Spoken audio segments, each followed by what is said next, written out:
Welcome back to another episode of Lulu's Perch. In this episode, we are going to head off with Geoff and Nadia Lawton to Tom and Zaya Kendall's Celebrate Festival. Let's go party! Yeah!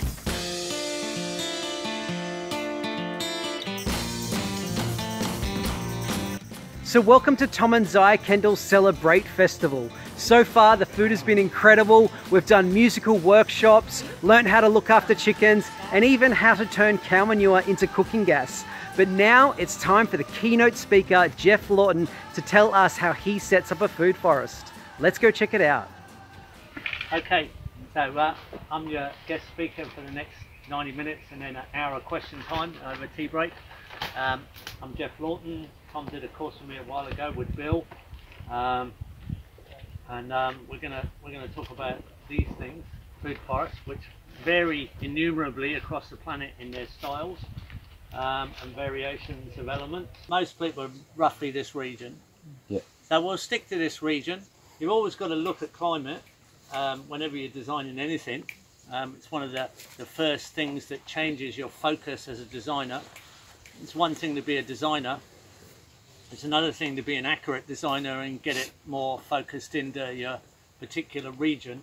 And climate actually goes in front of landscape as a thing that makes a variation of what you do. The climate's just north in the humid sense are the tropics, and just south from here in the humid sense are the Mediterranean, which are only just humid.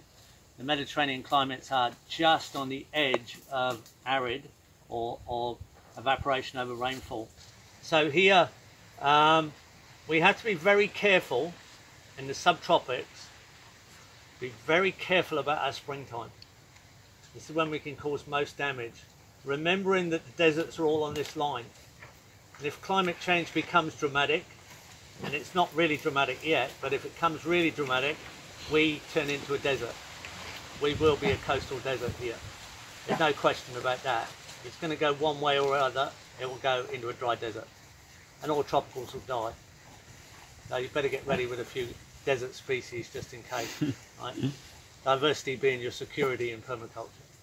So you just got to think about your climate. It's not quite as simple as a few quick sentences, and that changes what we do in here, because this type of system is an ecological food production in that it's a perennial system, it's long term, it's a productive forest, and we facilitate it by design. So it all happens by design, and they're really, really, really easy to run once they're mature. And you've got to use species that will take control for you. You've got to facilitate something that grabs the landscape and starts to convert it in a way that you can feed the soil by convenience. So Tom just cut a bit of herbaceous material with his machete there. But like this thing could live for 800 years. Right? I plant 50 jackfruit a year, 50 bunya pines a year, 50 mangoes a year, and 50 pecans a year, minimum, on 66 acres, and I haven't run out of room yet. But I stun plant. It's a terminology from a mate of mine from North America, Mark Shepard. You might want to look up Mark Shepard's work. And he came up with the terminology STUN, and it stands for strategic, total, utter neglect. He plants thousands more than he needs, and the ones that don't perform, he just kills them. And he just keeps the performance. And that's what we've done forever. So to get this up, there's a few ways you can do it, but really you've got to design the way the forest falls. If you want to put it in the simplest terms, you've got to design a fast-track forest that falls quickly and facilitates the soil that grows the forest you want. You can't just plant fruit trees, because it's really a lot of work. You see people plant fruit trees out in lawns and then mow around them forever. They really probably will mow around them forever. Forest grows on a fallen forest. The forest grows on wood and the soil is an animal that's all mouth, and the fungi are the teeth that eat the wood. Now we think of fungi being soft, but they're real sharp. They're the tree-eating element, right? And to make that happen, you've got to get wood to touch the floor, stacking it up, or not cutting your branches up. Leaving a branch stood up above the ground. I can't see anything. Right? But you know, when this is touching the ground, if this was stood, if Tom hadn't cut this into a shorter length, it could have been propped up above the ground. Now it's firewood, now it's air dried. The fungi can't leap out of the soil and grab it. But at soil level, you just don't realise how quick it's gone. Like, who needs a chipper? You've got fungi. You just got to design the way that happens as quickly as possible. But this one we can cut it here. Looks like it has been cut here. We can cut it here and turn it into a pollard where it grows lots and lots of branches. And we can cut it every year and drop it at the soil. And because it's an ice cream bean, it's a legume. It also has a little pulp we can eat in the pod, but we can put it into function. So this thing is full of nitrogen. Being a legume tree, it's with all legumes that the highest nitrogen content, if you don't count the bacterial colony on the roots, because that's not the tree, that's an associate doing an interaction. And now it's a transaction between nitrogen, the bacteria is captured in the air in the soil, and starch. So it's another transaction. It's not the tree, so you can't count that bit, which has a lot of nitrogen. But if you just count the vegetation material, highest nitrogen content is in the seed, then the pod, then the leaf, then the fine twigs, which are often almost herbaceous on a legume tree. And then the wood itself. Now the wood can be 5% nitrogen. But if you cut this off and don't let it grow leaves, it can be exuding nitrogen from the root zone for 5 more years. That's a lot of slow release in the beautiful contour pattern, a dendritic pattern going down into the soil, a reverse dendritic pattern. Like this is the mouth of the river and the bottom of the roots are the headwaters going down in the ground, but it's not even flat like a river, it's 3-dimensional. You can't get a machine to do that. There's no machines will do that for you. If we just walked into the grass paddock and did that, it wouldn't be enough, because you've still got grass everywhere. You'd be cutting grass to get these to grow. So in the end, you're going to end up with a canopy of large fruit trees, understory of shade-tolerant trees, maybe a layer of bushes, and coffee is the classic here. It's one of the classics, understory, of small bushes, very little herbaceous growth on the ground, a few climbers going up 1 or 2 legume trees, maybe 6 or 7 or maybe 8 maximum in a whole acre of large legume trees, and they could possibly be your host for climbers. And a lot of your smaller trees, like say citrus, won't grow in there, too shady. They'll have to be on the light edge around the outside. So you've got layers, you've got canopy, understory, bush layer, the edge, full light layer, the climbing layer. Maybe you'll have some shade tolerant ground covers and some shade tolerant herbaceous species, but there won't be many. But to start with, you're the other way round. Your little trees you're putting in are this big and everything's grass.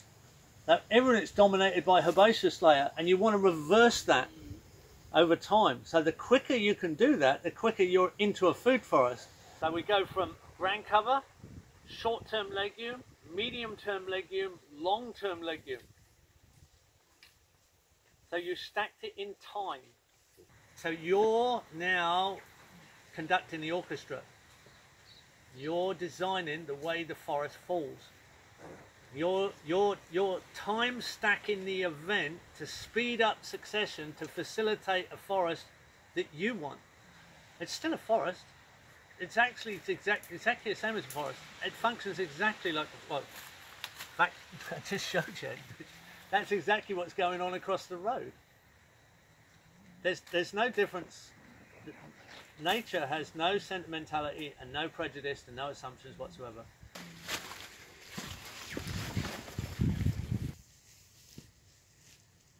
I'm just choosing which branch I'm going to take off here. So I'm going to probably take that one. And I'm going to take all this off, and then ideally I'm going to want to take it about there. And then I was going to cover it up with a non-legume mulch, as if I was going to be really pedantic about what we're doing here. I'd put the nitrogen down first and the non-nitrogen layer on top. For me, that's a fraction low. I probably just, I like it about my shoulder. I don't want it so low that when it re-sprays I'm bumping into it. I don't want it so high that I need a ladder to get up there because someone's going to get a tripped ankle.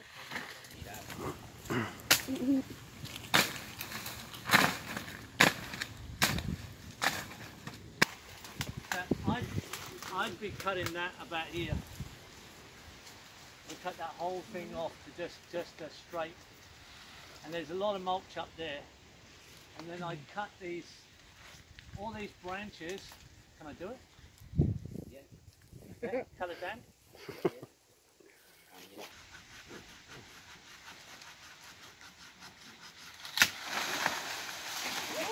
There we go. As we get to the branches and the wood, little logs, what I've started to do now is lay them down on contour next to the footpath. As my footpaths are on contour. And we've even started putting lemongrass along the edge of the track because we've got so much, that's all, like Tom's got vetiver. And we put strawberry in between because we've actually got so many strawberries in our kitchen garden, it's kind of bizarre. It's really good for kids. You walk down the track and it's just, you can't eat the strawberries from one end to the other. And along the track, they're actually going to be piled up like that because you're going to, I tell you, you're going to have so many bloody logs. Ideally, everyone's touching the ground, like all the way along. But all you have to do is keep your eye on the soil, and then you've got to know what it is you're looking for, right? Underneath, you try this, underneath ground covers anywhere, have a look at the soil creation going on underneath, and look for little crumbs of soil. Now, why is that? Because the crumb structure is created by the gel, right, that's exuded from the bacteria that they've taken from the rhizosphere of the roots. If you scrape the surface, I'll just get some up for you. You can do it anywhere on the property. Crumb structure. It's all crumb structure. There's only one thing that sticks crumbs together like that. Beneficial bacteria. And then you could interact with animals. We could put Muscovy ducks through here, which are actually geese, and they'd strip this whole thing down to, it'd almost no herbaceous plant to be in here in 3 weeks' time. If you had enough geese, of course, it's the area to the number of geese to the time now. You've got a different equation now. You're not time stacking something that's moving slowly now, season by season. You're time stacking something that moves 24/7, or well, all daylight hours. And it depends how many you stack in. You can dump them in, you can dump them in, you can dump them in. Depends on the concentration on the ground, the area they're on, and the time they're in. But all I'm trying to say is there are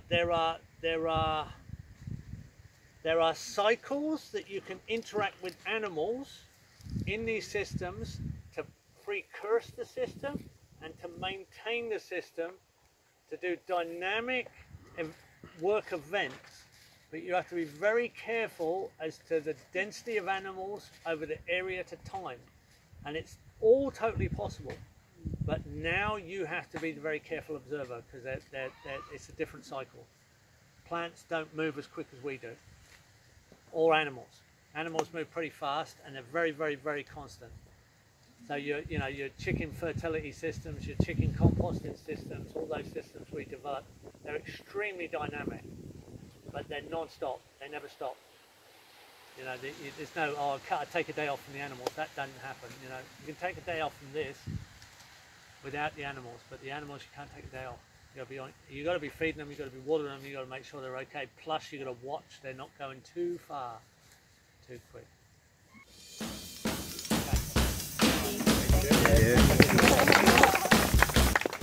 Well, there you have it, guys. That was a lesson in food forestry from permaculturalist Geoff Lawton. If you want to see the full and unedited version of that lecture, like and subscribe and tell me in the comment section below, and I'll try to get onto it as soon as possible. But for now, try get outside, design a food forest from canopy to cover crop, and I'll see you in the next chapter. Catcha.